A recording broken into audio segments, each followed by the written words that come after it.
Showtime. It's about that time. Let's go. You're right where you need to be. This is GCOM Radio. Hardest radio station on the planet. Yeah. Powered by Lyfeblood.com. We certified. And hosted by Nova Phoenix and LK Mason. Give them that flavor.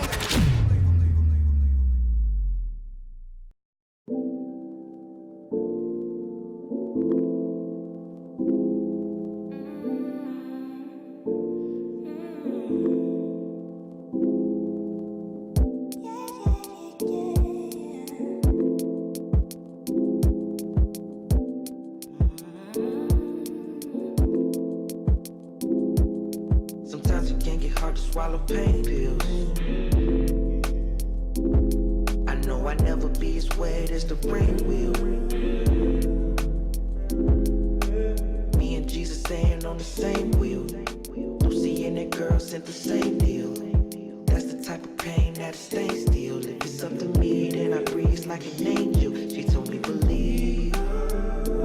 Repeat. She told me believe. Look, okay, sometimes it can get hard to swallow pain pills. I know I never get as jet as the plane. I know I probably never get as wet as the rain. But if it's up to me, I'ma have to see a limited range. I chief with diligence, aim to peak the ceiling and cane. Keep us tentative, that's on Benjamin. I bet a Benjamin, I see the problem. Gotta be the time, new millennium, make breathing proper. Need to be refined, we be caught up in what don't matter. I see coffins with mothers and fathers, kids and coppers with loaded revolvers, jit. Gotta get focused quick, wide open, they hocus pocus kids. That can't be my kid, ain't going out like no sucker, never on my mama. You might see the drop, but might hit you with the drench. And I'm getting it off, I gotta get it for the rent. Same old nigga from the city with the spins. Catch a hype when everything hit me, truth is. Sometimes it can get hard to swallow pain pills. You know what you're rocking to? Rocking with the best. Only the best. GCOM Radio. Me and Jesus staying on the same wheel. Lucy and that girl sent the same deal. That's the type of pain that stays still. If it's up to me, then I breathe like an angel. She told me believe. Repeat. She told me believe. Repeat. And we could operate all together now if we cooperate aside the strength. And we just rock and sway, no discombobulate. I'm talking now. You say no, okay, we'll win. If not today, the time will tick. That's the obvious. We need a body kid. I'm sorry, kids. We say bye to homies. We see bodies rolling way too early. Everybody knowing there's a problem growing. Thriller shit. I see teeny boppers. I see DC College Miller shit. Whether Percy, Reggie, Range equivalent to him or him. Ay, they might kick you when you down and call it real.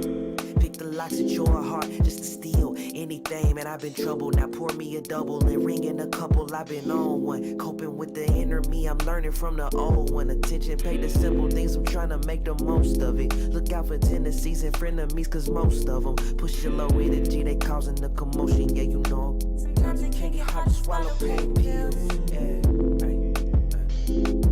I know I'll never be this wet as the rain will. On the same wheel, Lucy and the girls at the same deal. That's the type of pain that stays still. If it's up to me, then I'll breathe like an angel. She told me believe. Repeat. Believe. Repeat.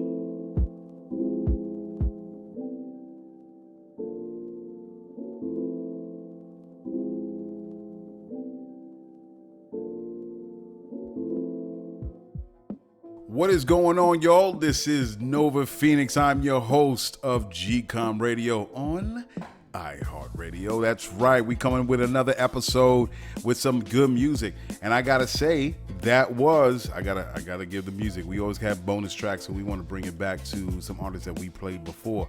That was Tim Gent with Pain Pills. I love that song, dope song. Even love the video, as I said before. The artistry was dope. I don't know how much he gave this dude, but I think it was fantastic how this video was put together. We need more art in hip hop. So yeah, Tim Gent, that's what's up, my brother. So yeah, man, it was a lovely week. It was cool. We're almost at the end of summertime. Can you believe this? Summer is almost over. I looked it up. Fall is coming September 23rd.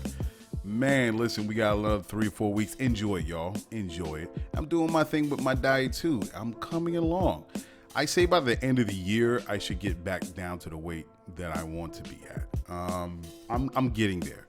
The other part is exercise. I've just been really busy and I haven't been able to get into the gym as much as I should. But it's all good because a big part of it is our diet, right? So that's fine. So anyway, I want to get into the show and get it started.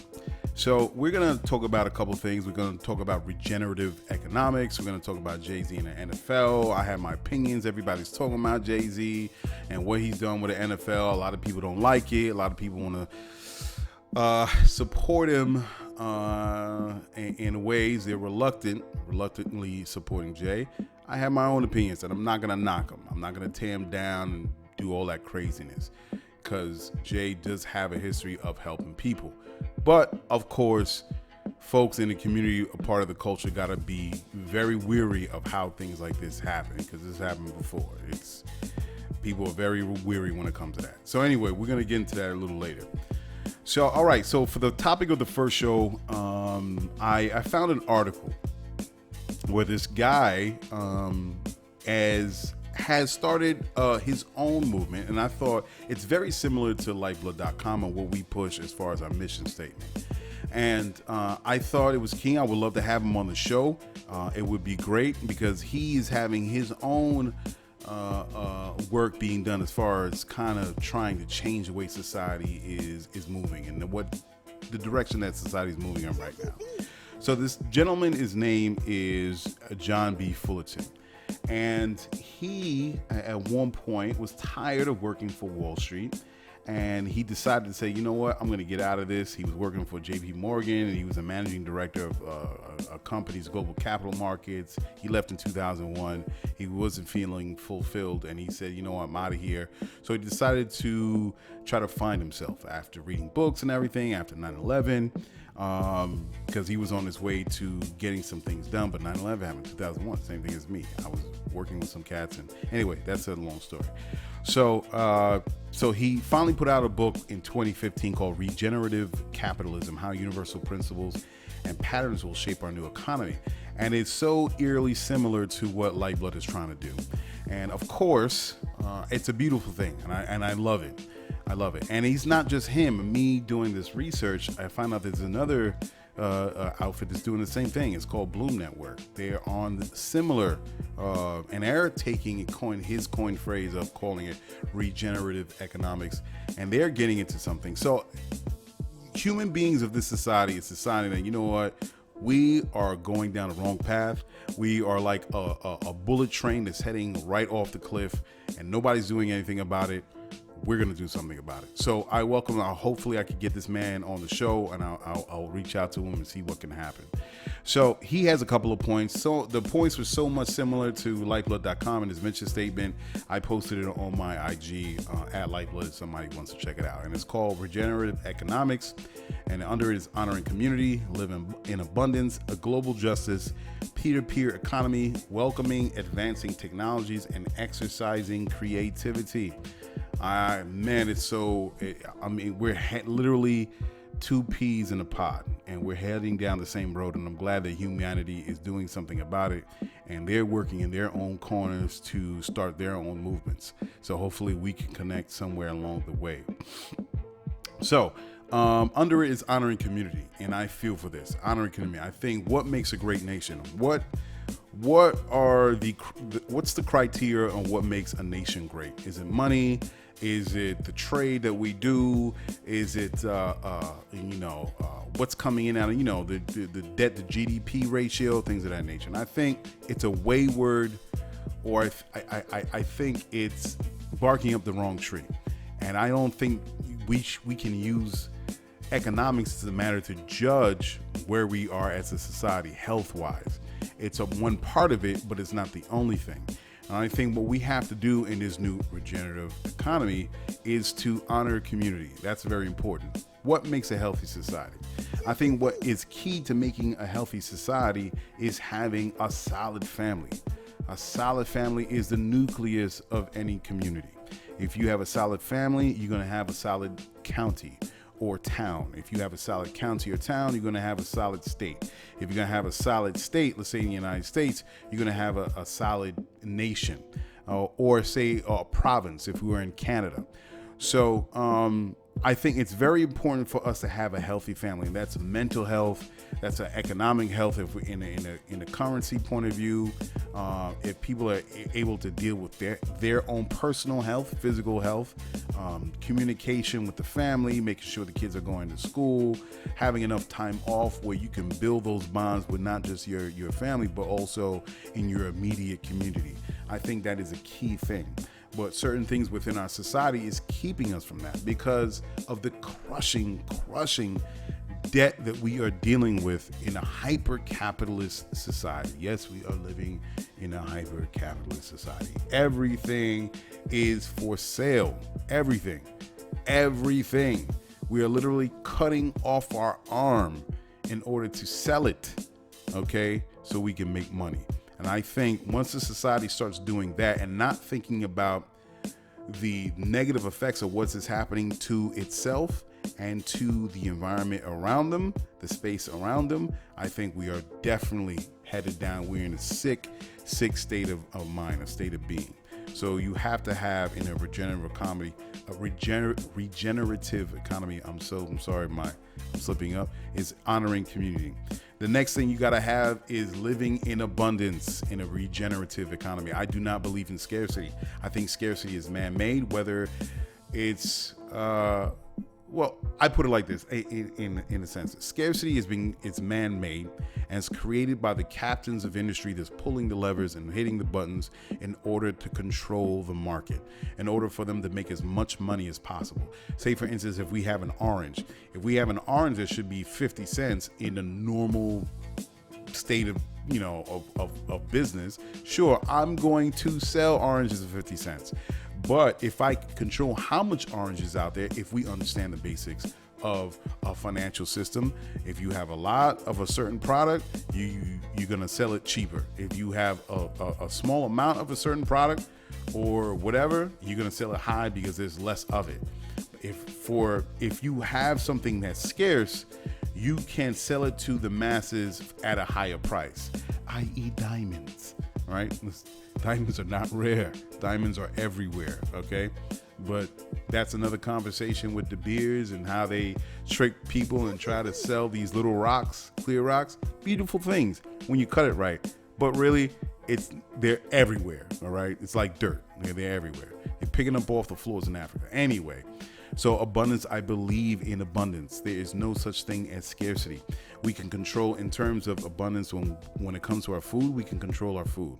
And hydroponic farmers, there should be no reason why we should be shipping in our food or trucking in our food into urban centers.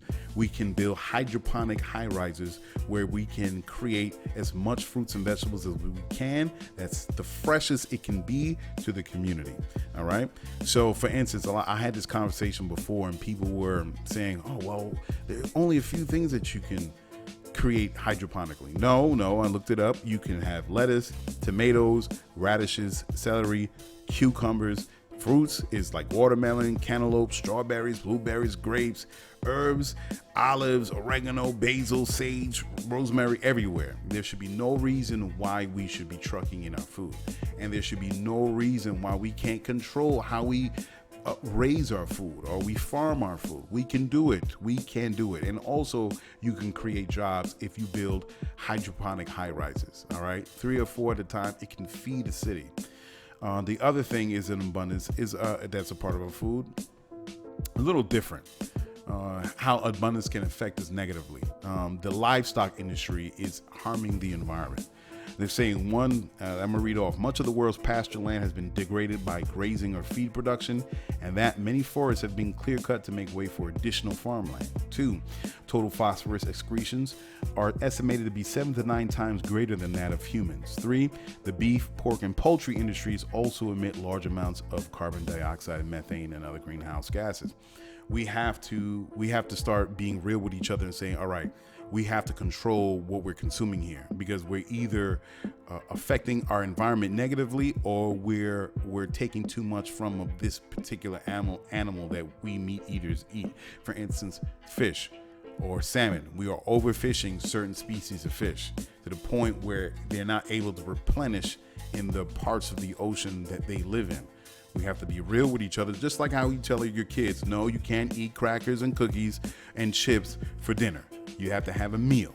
Same way we tell our kids that, the same way we have to tell each other as adults. We have to say, listen, you're overfishing. We cannot eat this particular fish anymore, okay? But as far as abundance is concerned, we do have abundance. And if we act responsibly to ourselves and to our environment and the nature around us, we can have or contribute to a regenerative economy. Okay. What other thing that's key to have? What other thing? Okay. Abundance.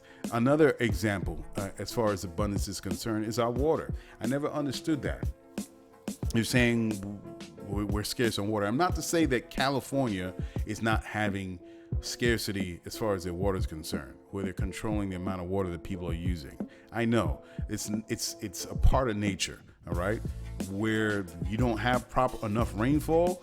The bodies of water that you pulled water from, they're not as abundant. Okay, they're not full, so you have to cut back on water usage. I get it. I understand. I get it. However, the earth is made up of 70% water. And when people tell me there is no water, I'm like, what? There's water all around us. And you're going to tell me, Nova, it's the salt water. We can't drink it. Sure. But we have the technology to create desalination plants where we can change salt water into potable water.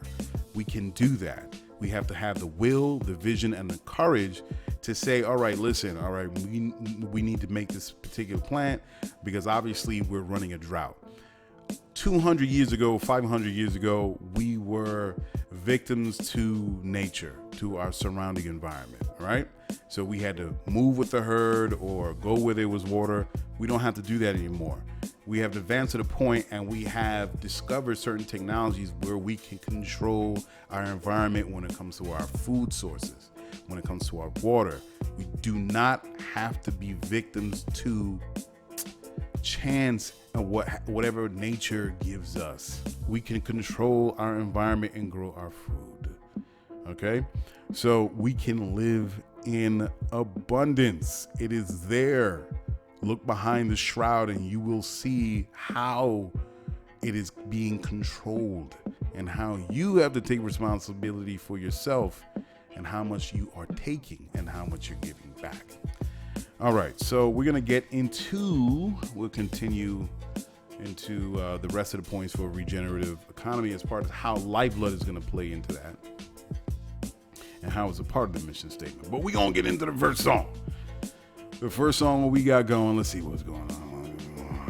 All right. This, I'm going to tell you, I was speaking to her for a little bit and I support her. Chloe Flower. She is a pianist, a hip hop pianist. So I'm talking with her on IG and say, oh, they don't play her joints on radio because it's correct me if I'm wrong, Chloe, that it is an instrumental or it's just music and there's no words and that's why they don't want to play it. That doesn't make any sense. Music is music, whether it has words or not, whether someone's singing or not. I think it's a beautiful thing what she's doing and she's adding artistry to hip hop. I give it up to Chloe Flower. I wanted to play her song, but it turned out she did a joint of Old Town Road. So I don't want to have issues with the label. All right. So I will support her on her song that she recently put out. It's called Get What You Get. And I can't wait for the album to drop. I think she's fantastic. You know, I'm looking forward to hearing more of Chloe Flower and the work that she's doing. I see her on IG. So check this out, Chloe Flower, Get What You Get. Oh man, listen to this joint.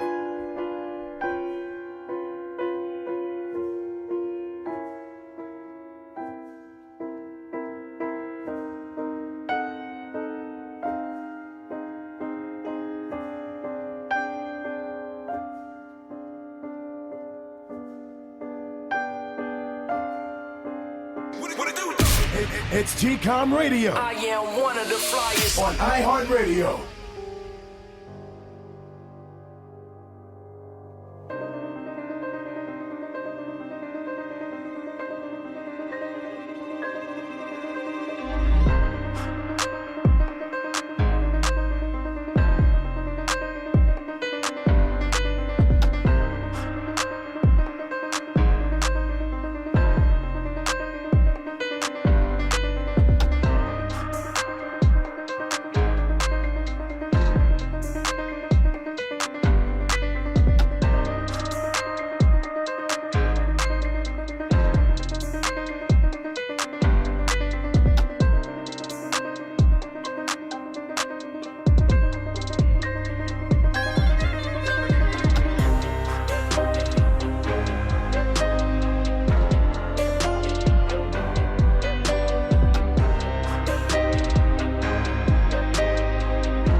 You know what you're rocking to? Rocking with the best. Only the best. GCOM Radio.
This is GCOM Radio, powered by Lyfeblood.com. Come join, be a lifer. Practice dollar power and build financial independence. Yeah, we have returned. You just heard Chloe Flower and her song Get What You Get. Much props to this lady, man. I can't wait to hear the new album that's gonna drop. It's gonna be playing in my car, I tell you that. It's gonna be playing at home. So salute to this young lady. So we're gonna continue with the topic from before, regenerative economics. That this brother coined the phrase, John B. Fullerton. So a part of what Lyfeblood is trying to do by getting people from specific passions, or just any passion, whatever that they're coming from, how we can start creating a better society by having the community built within Lyfeblood. And I think a part of that is also we're going to deal with is global justice. And my thing is global justice. What's that mean? That means conflict. That means war. Why are these things happening? To me, why does war happen? And I think it's a couple of things by doing some research. It's 1 is land, 2 is resources, 3 is money, 4 is imperialism, and 5 is nationalism. These are all things that can contribute to conflict and war around the globe. Now, since the beginning of human history, there have been conflict, and it's always have boiled down to the same things: difference of opinion, controlling land, controlling resources.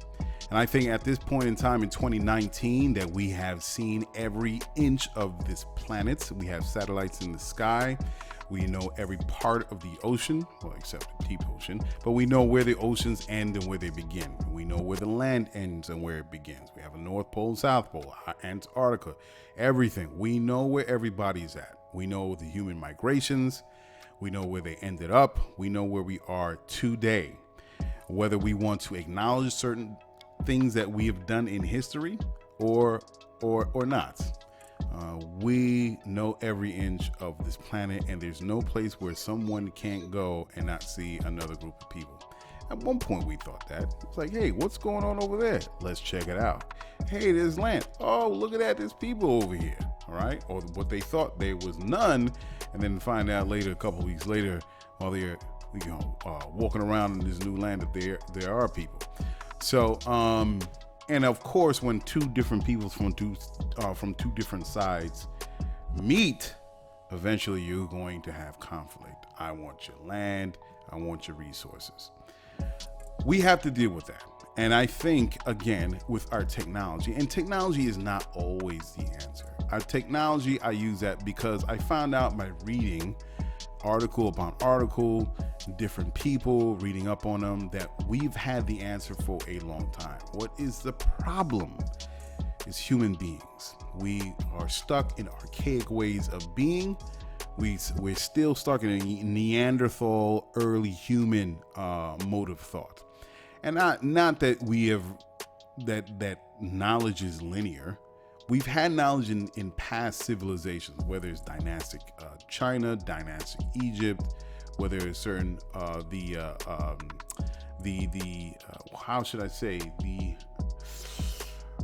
the high parts of the high society of when Rome came into play and Greece came into play, and all along the Incas and the Mayans. That every civilization or people on this planet have at one point or another had a high state of social being, for lack of a better word, with their height of their civilization. And then eventually, as we all know, civilizations crash. So how is it different from today as far as when it terms of technology? Now, if we can mature our thought process and combine that with technology, when we get rid of scarcity, when we focus on the family, and when we're dealing with that leads into global justice. Well, if we have abundance, there's no reason to fight over diamonds, right? If we have abundance, there's no reason to fight over the foods. If we already know every piece of this land, and it's not like we're going to run into new land, because of course our technology in war has gotten worse, right? We could set off a bomb and destroy half a country, which we've done, Japan, right? So we don't want to go there anymore, because as much as the technology, as much as we advance in the technology of war and other people, we've also know that, listen, if we keep on going this way, it will be no land to try to win over or try to conquer, because we've blown up everything. So that, I think, I give praise to those to each leader or group of leaders in their country to at least acknowledge that, to say, all right, we got the nuclear bomb. We may not want to use this. You know what I mean? That may not be a good deal. Supposedly they say that Japan surrendered. What was that? World War II? Two? I think Japan. World War II? I don't remember every little detail. Sorry, history. So so forgive me on that one. What is it? Japan war? Let me just see. Japan. Nagasaki. That's one of the cities that was destroyed from a nuclear bomb that was dropped. Just want to make sure this is right. That's why you have the internet in front of you, boys and girls. You want to make sure your information is right. And it dealt with World War II, for lack of Japan. It had to been World War II, right?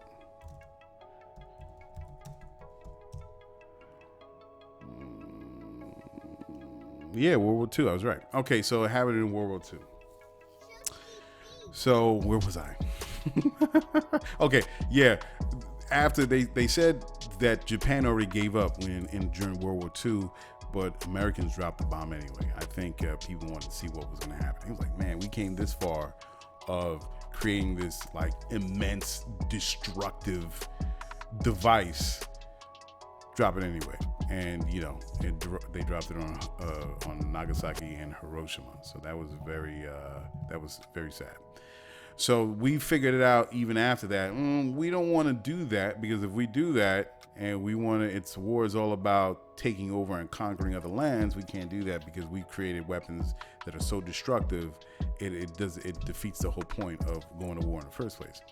So we've kind of staved off that. We pushed that off. But we have to come to some agreement as a global community, and by taking care of these other things that I've mentioned before, as far as abundance and resources, and being able to have that network where we can share resources, where everyone can have what they need. Now, I don't want to come off of like some, this is some, lollipop land, and everybody's gonna be like joining together in hands and skipping in circle. No, I'm not saying that.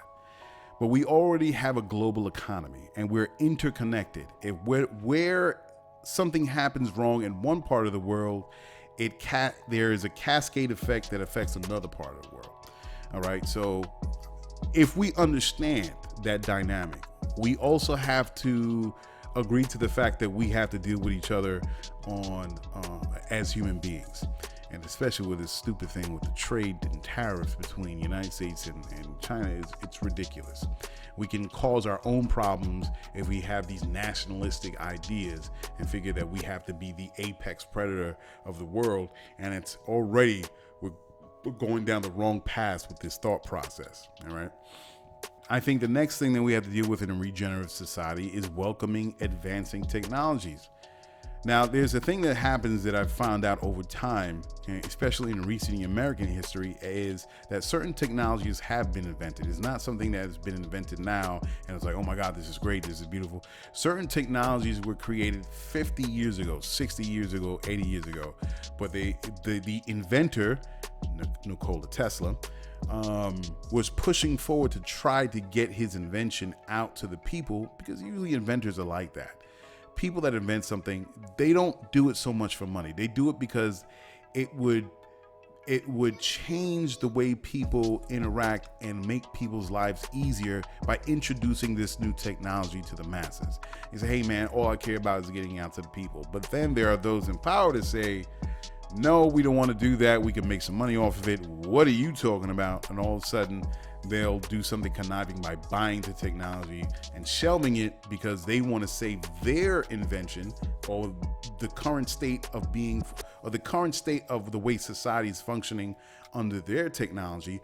Or they buy the technology, acquire it for themselves, and then all of a sudden it's not fully the application of that invention is not fully realized because the people in power don't want it to actually put it to its full use. So in this regenerative economy, whatever technologies are invented can be analyzed, reviewed, and then designed and created and disseminated to the greater society without having to worry about people or the certain captains of the industry controlling it, putting out, buying it off the inventor. No, this is for the greater good of the community. That is what's important. That's all we care about. Now, if you made $1 billion off of your invention you made 20 years ago, and all of a sudden you are at the height of your business, and everybody uses your device, your invention, say Microsoft. If someone makes a better computer and you, the owner of the company, the founder, is already a multi-billionaire, why do we care? You made your money. Your invention worked for the 25 years that it existed. Now there's another computer that's faster, more powerful than yours. Bow out, or either you work together with this new computer and this new invention, or you bow out gracefully.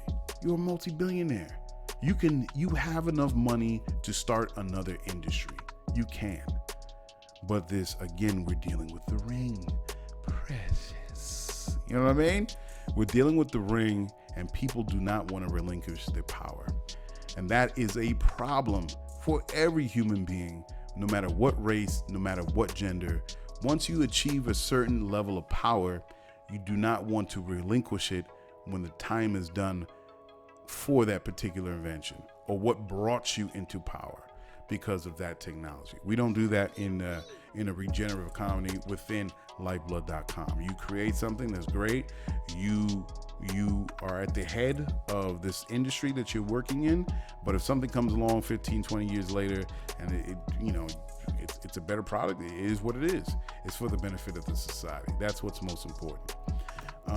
And also exercising creativity, which is key. Exercising creativity. At some point, let me back up. Before we get to exercising creativity, we have to talk about a peer-to-peer economy. A peer-to-peer economy is what Lyfeblood wants to do as far as the dollar power mantra. We want to build an economy that focuses on people's talents and passions.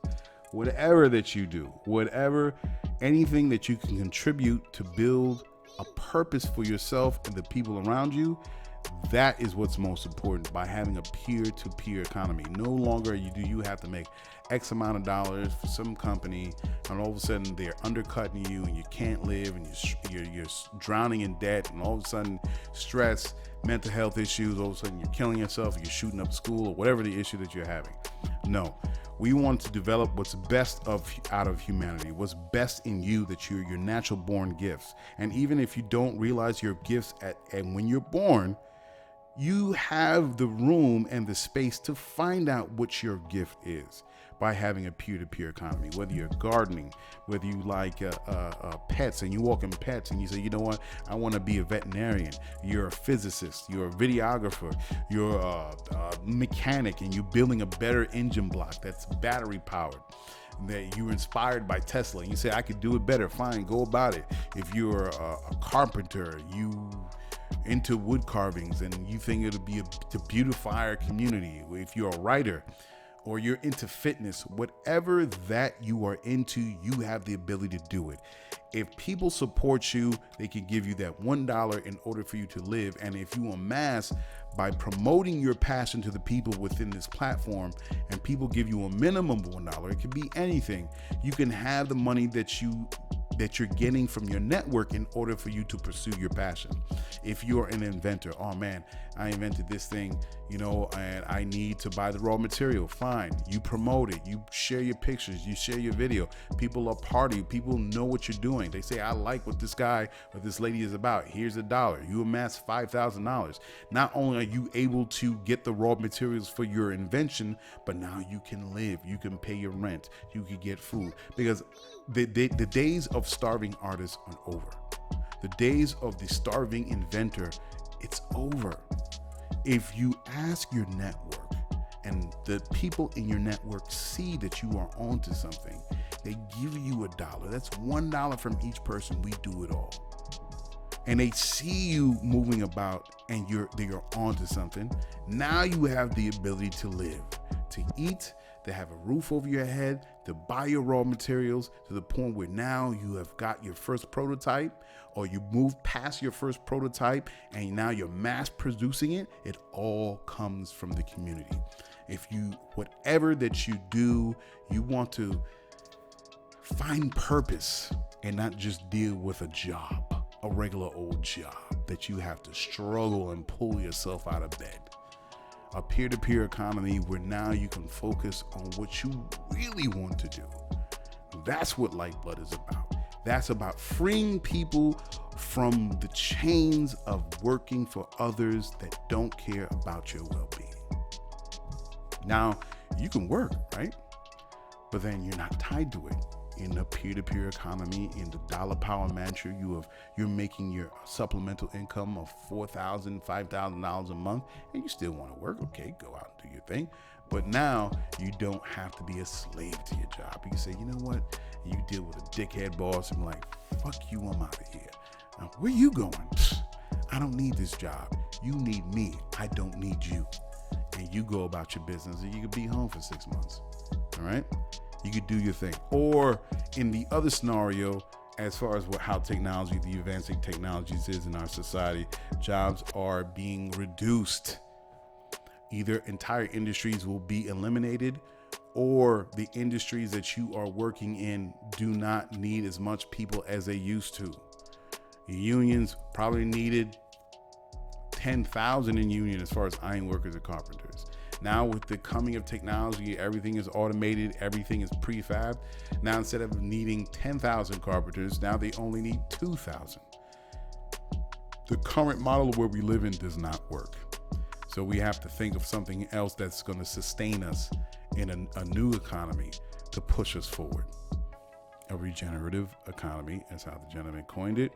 Dollar power in my eye, and creating a space where you can now fulfill your inner dream and not have to worry about others or money or whatever. Now you can do it. And we'll get into the other thing as well. And the last is, let me just say this before we get into this next thing, because I know the next segment is about Jay-Z. Exercising creativity, and that's tied into dollar power, right? Whether you want to be a glass blower or a painter, an interior designer, or woodworking. I found one woman on Popular Mechanics. Her name is Chelsea Miller. She's a knife maker, right? She learned the metalworking from her dad. And now she does her thing in a shop in Brooklyn, New York. Now imagine as her, Chelsea Miller, saying, you know what? I love doing this. I love, giving out to the people these knives or different things that she makes out of her metalworking. Now imagine if people see her, she's a lifer, she's on the network or within the network. People see what she's doing and say, yo, here's $1. I want you to stick to that. You shouldn't have to get a job. If you want to be in metalworking, be a part of that. And if you come out of that by selling your work to other people, that's great. But here's the money that you need where you do not have to feel pressure for doing something else. If that's what you want to do with your life, do metalworking. Be my guest. Do that. Maybe I'll buy it. The $1 that I give you every month, maybe I'll buy whatever you have. What? That knife is what? $10, $12, $50, $30? Sure, here. Now you don't have to worry about, oh man, I'm not making enough to eat. We have to build our creativity. And that's a part of what inspires a country, a people, by pulling out of that creativity, because it's the creativity is what gives a society its color, its vibrance. It gives a society a means of inspiration when they see beautiful things. That comes from woodworking, that comes from fashion, from the clothes that you make, from the theater. When they go to the theater show, now you immerse yourself in your passion, into your art, and they can get the inspiration of that. And maybe that can flow into whatever they do. Creativity is key. The arts is key in a developing society. If you don't have that and snuff that out after how they want to take arts and music out of the schools, it saps the energy. It saps the spirit out of children and wanting to be creative, to be the best that they can be. And you turn them into robots and you force them into this box and say, no, you do that. You don't have to do any of these things. That's what's more important. No, creativity is important. The arts is important. It's what creates your philosophers. What creates the thinkers, the critical thinkers. Improv is a big part of creating inventions, because you're sitting there, okay, what can I do? Without having that malleable mind that stretches out and over and out all around to pull from those inspiring sources. If you don't have that, the society is flat. And you have to decide on what other people can create for you. It's spiritless. And now all you're concerned about is making money. And now you have to be concerned with other people creating for you. Regenerative Economy by this gentleman. His name is, I don't want to get his name right, John B. Fullerton. It is Lyfeblood.com. It is dollar power. It's creating communities that we're going to touch on each point by freeing us from the things from this hyper-capitalistic society, this debt society. Now we can concentrate on things that are more important in order to advance forward. Understand what I'm saying? This is what Lyfeblood is, and more power to this gentleman, Mr. Fullerton, and more power to the Bloom Network. If they do it, fine. Go via Condios. May God go with you. If I'm saying it right, the translation right. So, all right, we're going to get into this next two songs. How we do back to back. It's Swanny Ivy from San Antonio, Texas, now living in Austin. He was from San Antonio and now he lives in Austin, Texas. He's got this dope song. It's called Dr. Feel Good off his album Neon Cocaine 2. You got to hear this. And to back this brother up, we got this guy called The Young Lad. This dude is actually, I forgot the label, but it's off of Dreamville Records. I guess they got an imprint on Dreamville Records. That's J. Cole's record label. And this dude, yo, when I heard this song, I was like, yo, I'd never heard this before in hip hop. I think it's needed. It's refreshing. And I try to look for that stuff. And I wish cats would listen to this dude and say, yo, that's dope. I think that he's a squire, man. Not a squire, excuse me. He's a philosopher, man. And we need to bring that freshness into hip hop. So listen to this brother, That Young Lad, with the Meditate remix. Didn't go with the original because I wasn't sure about the copyright thing, so he blessed me with the remix, That Young Lad. So first, Swanny Ivy from Austin, Texas, with Dr. Feelgood off his album Neon Cocaine 2. And right up after that is That Young Lad with Meditate, the remix. All right. Dr. Feelgood, give me a dose of that feel good. This life been bugging me real. I'm still good. No need to talk about real problems. Out in the cope with it, deal. You know. Ooh, a GCOM exclusive.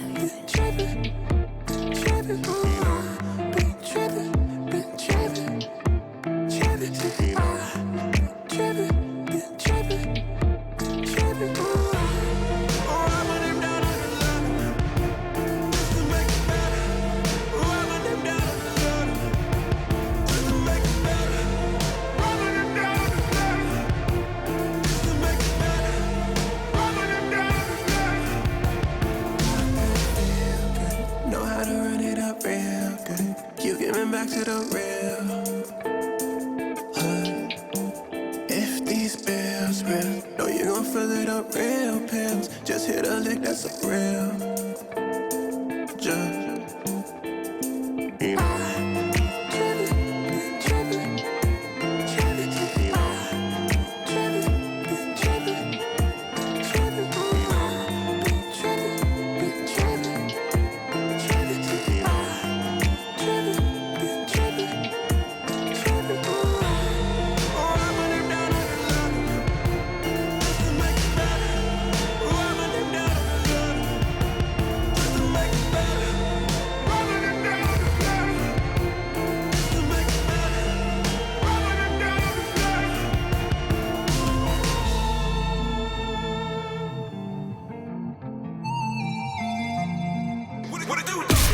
It's GCOM Radio I am one of the flyers on iHeartRadio.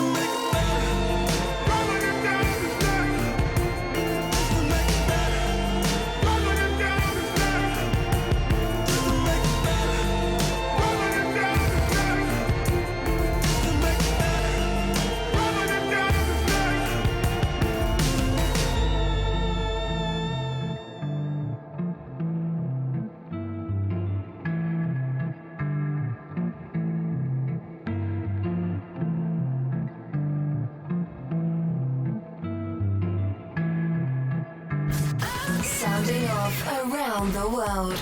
You are listening to GCOM Radio.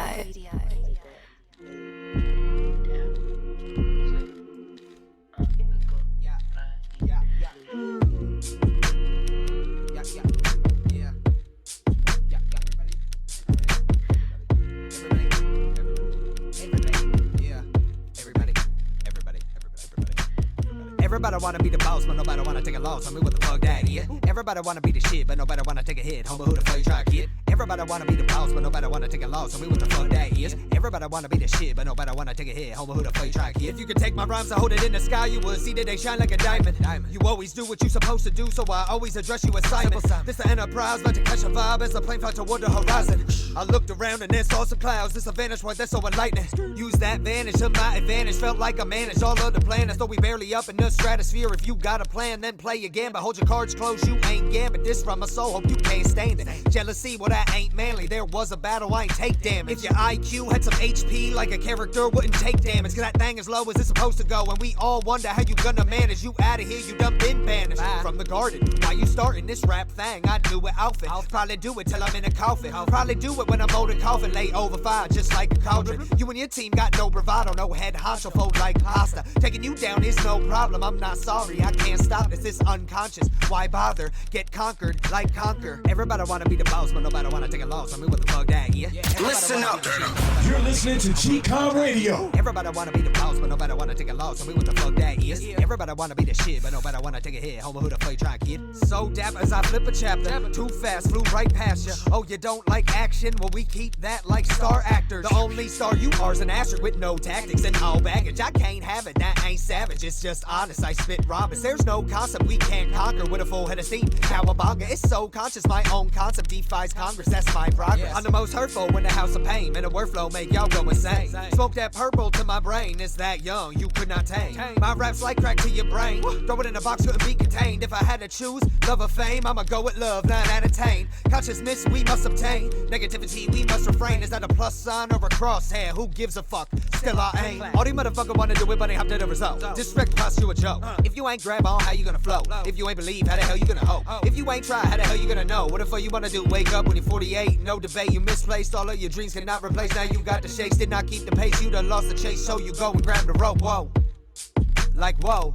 Everybody wanna be the boss, but ain't nobody wanna take a loss. Everybody act like they in charge or they ain't Charles, so please stop. You flatline, that's Rick Ross. We incline, that's our top. I believe it always never need the testimony. You full of junk, that's pepperoni. You can try really now if you attempt to hold me. You sporadic with a shot, so I call you Brody. Clean your house for all your ice, call me that young Zamboni. Everybody wanna be the boss, but nobody wanna take a loss. I mean, what the fuck that, yeah? Everybody wanna be the shit, but nobody wanna take a hit. Homie, who the fuck you try, kid? Everybody wanna be the boss, but nobody wanna take a loss. I mean, what the fuck that is? Everybody wanna be the shit, but nobody wanna take a hit. Homie, who the fuck you try, kid?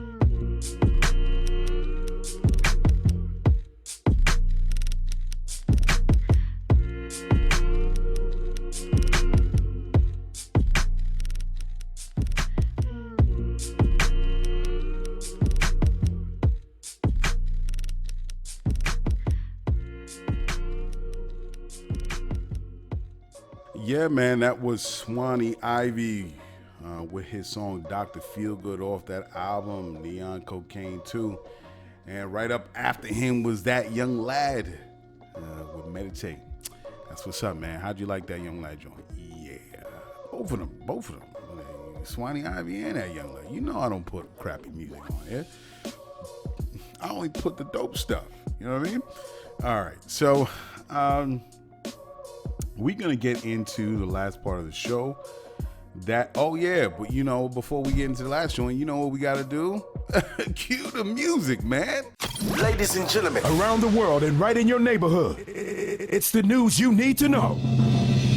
Sudan has signed an agreement for a civilian government.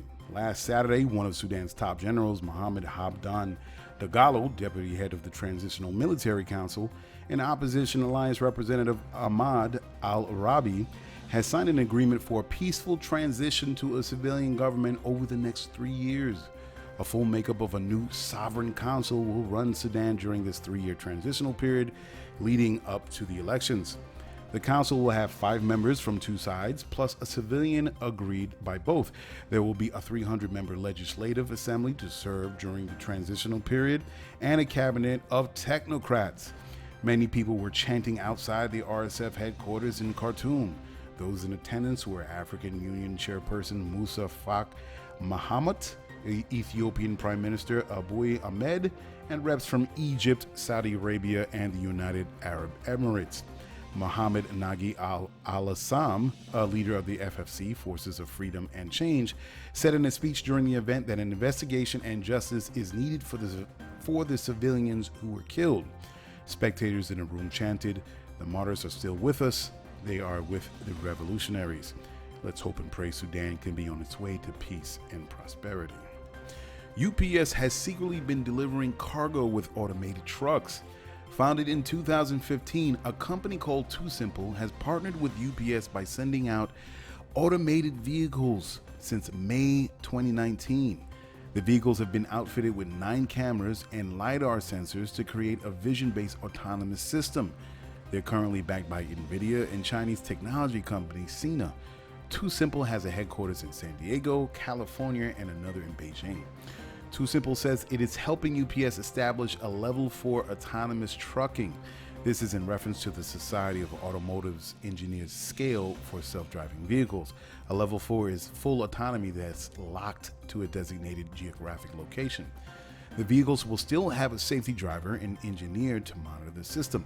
At some point, the delivery vehicles will be fully automated with no drivers. Kodiak, Enride, and Waymo, and even Daimler are in on establishing autonomous trucking in the industry. It's coming, and that is the news you need to know. Yeah, man. All right, so we back. Let's get to it. So, this is what we doing about Jay-Z and this NFL thing. Oh, Jay. So, all right. So, a lot of people are giving Jay the flack that he got this deal with Roger Goodell with the NFL to do to handle the halftime show and to do whatever social justice awareness things through the NFL. A lot of people felt that was a bad move on his part because he didn't really work with Colin Kaepernick. And to kind of get his feedback on how he should move forward with Roger Goodell in the NFL, and that, you know, it looked like he was going for the bag. So after he does this deal, everybody knows at this time, he sets up a press conference with specific people in media to talk about this new deal. And I gotta say, I'm gonna be honest, how it looked suspect. It looked suspect because the questions that was asked to him, he did not have a solid answer to give on the questions that were being posed to him.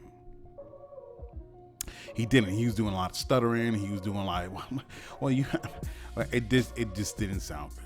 It sounded like he was trying to make excuses on him going forward with this deal with the NFL. He was unprepared, man. He was unprepared. It sounded crazy. I think personally, and you know, this is not the first time Jay-Z has done it. He did when he first introduced Tidal. He did this whole media press thing and had a bunch of artists there, and it didn't go the way he wanted. So it leads me to believe that Jay-Z really was depending on the Jay-Z swag to win over people with this new deal. And he was expecting things just to flow as it, much like how I do. Sometimes when I talk about topics, I think I could just go off the top. And then after the fact, I tell myself, damn, bro, it would have sounded better if you would have just prepared and made some notes. Right? So you go off. And he didn't do that. And it sounded like he was, you know, doing that step it and fetch it thing. And which is bad because 2 ways. One, your enemies, you're giving them artillery to shoot back at you and to knock down your character and put holes in your character, make you look funny. All right, to the culture, to the people. And number 2, the other thing, it gives people that supported Jay-Z, it weakens them in their support of him. because he didn't have the right words to say to the questions as posed, people are going to take it how they're going to take it, and they're going to warp it and shape it into the way that they want to, and it makes his supporters look bad. Makes it hard to support Jay. Now Jay got to move beyond that. Now my question is, did Cap's settlement have anything to do with him not being able to make a deal along with Jay? Because that's also something you got to consider. We don't know the details of this deal that he had. It was a closed door deal. He cannot talk about the deal as far as Colin Kaepernick, where he got money out of it, and we don't know the stipulations. Maybe he can't play for the NFL again. So in what capacity? And even if he skated around it with Jay should have at least been like, all right, look, can you do this? Yes or no? If you can't, then I'm fine. How do you feel about me going forward with this besides your deal? In whatever ways it could work out. You know what I mean? He didn't consult with Cap. Now, at the beginning, they say he did talk with Cap, and then Cap was like, and then Nessie, the girlfriend, she's on Hot 97. Nessie is saying, no, you didn't talk with Cap. So it make it look crazy. And then, Cap is posting on IG about the opposite actions of how you should deal with the NFL, which further puts Jay in a questionable spot. Now, the reason why I'm not jumping on Jay, because Jay has supported people in the community, and throwing out money to them, sent lawyers to help them in certain police misconduct cases, police brutality. He did the Khalif Browder story. So I'm not gonna just cut out Jay's feet out from under him. I'm not gonna do that. You know what I mean? He wanted to go into this saying, okay, what's the next step? And I don't think he properly prepared for it. All right. Because my thing is, he shouldn't be hemming and hawing. I think Jay is in a position where, being the billionaire that he is, he can either look, it's like Roger giving him a call and saying, all right, listen, Jay, I want to work with you. You have to have it. So however the introductory meeting went, then he go back home, sit down, eat. He's playing with Blue Ivy, whatever. He go to B. Hey, B, listen, this is what's going on. B gives her advice. And then, he has to map out the demands when he steps to the NFL. That's what Jay should have done. He's like, all right, cool. And then he has a team. He's a billionaire. He can sit down with certain trusted people to say, hey, listen, I got this deal with Roger Goodell. He wants to, work something out with me. He should sit down with his team. What's your strategy? How do we move forward? Because that very action is going to look suspect when you get on camera doing it. It's going to look suspect. So you have to make sure that Jay going into it is going to be something that, hey, listen, all right, I know how it looks, but this is how we're going to go forward. But the way Jay talked about it on camera when Charlamagne was talking to him, it made it look suspect. That it'll make it look, and it can be shaped from his enemies and for people that are critical of him, because we've seen this before. It's not like we haven't seen this before. Black people hit to the game when it comes to this stuff. So we always look at with one eyebrow raised, like, what? We don't care who you are. It could be Obama, and we gonna criticize Obama for doing some shucking and jive business. We gonna say, what the hell are you doing, man? We know what the deal is. How we gonna move forward? So now it makes him look bad. There should be no reason why he should have been stuttering at that table. And whatever deals that he had, now this is my other personal thought. The NFL ain't got nothing to do with any social justice business. They are a company. Colin Kaepernick was an employee of the company. He did something that the company didn't like, and they lambasted him for it. They tore him apart. They ostracized him. You know what I mean? They pressured him to move out of the NFL. And also Eric Reed, his man, they give him pressure to him. All right. He's an employee that they didn't like. They didn't like all that kneeling business. We all know what it is. It was like, nigga, get in line. We ain't with that. Play the game. That's what that was. That was some slave master business. We know what it was. You know what I mean? But at the same time, does the NFL have to do any do any campaigns dealing with social justice. They don't have to do that. You know, it would have been cool for the NFL to say, we respect how the players feel. There's about 70-75% African Americans that play football. They belong to certain communities where there's policeman misconduct or police brutality that's happening in these communities.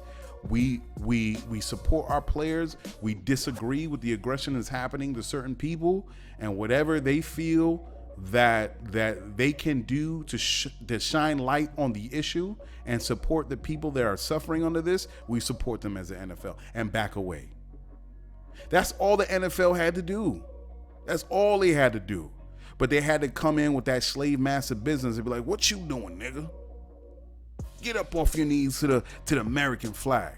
And there's been tons of stories on how that's been a problem as far as praising the American flag.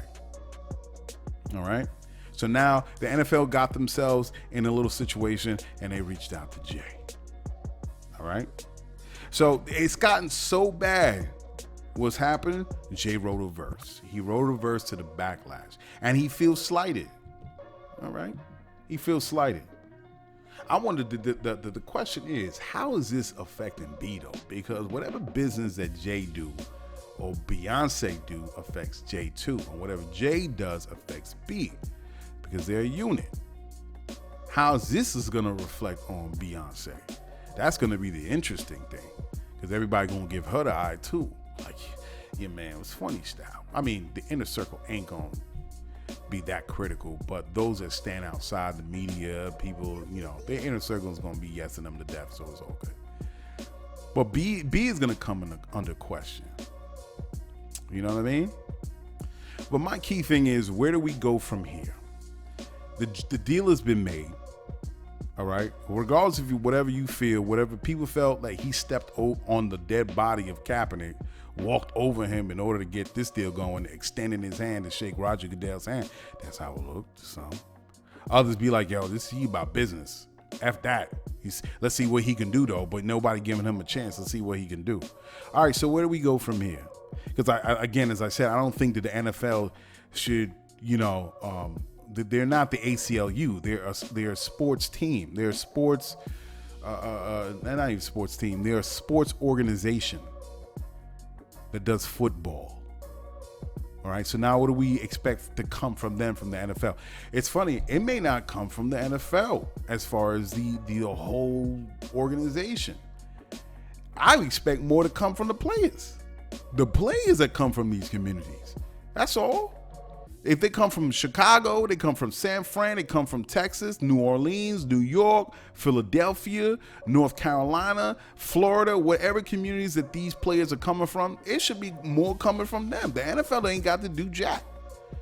Or the NFL to be like, yo, I feel what you do, the players, how they feeling and them kneeling. All right, look, what can we do? We'll back you. If you want to do this little speech or whatever to support, all right, we'll set it up and we'll say, we'll put, whatever in it. But they don't have to be like at the forefront of some social justice issue.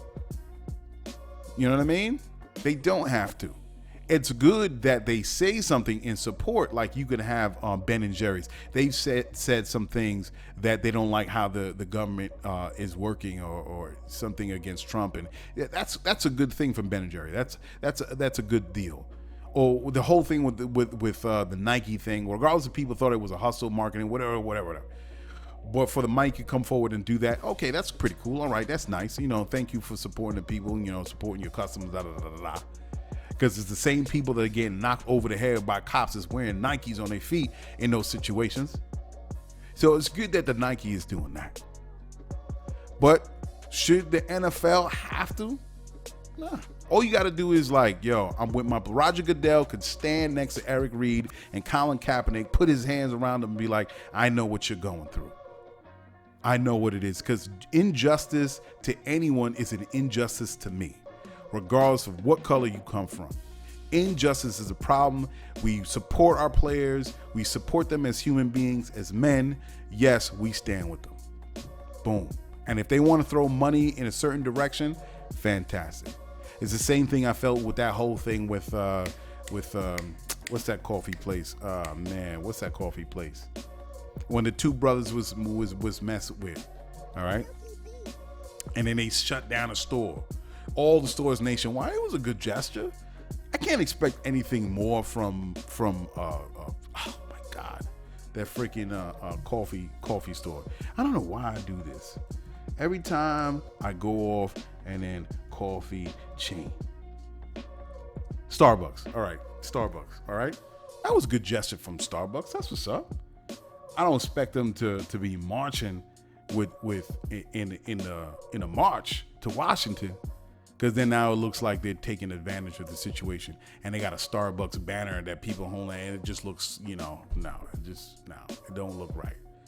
But just supporting the issue is all you have to do. And if you want to throw in a little financial whatever here and there, throw some money to the family that went through it, if it's asked by the player, that's all they got to do. But now with Jay, it just looks, I don't know.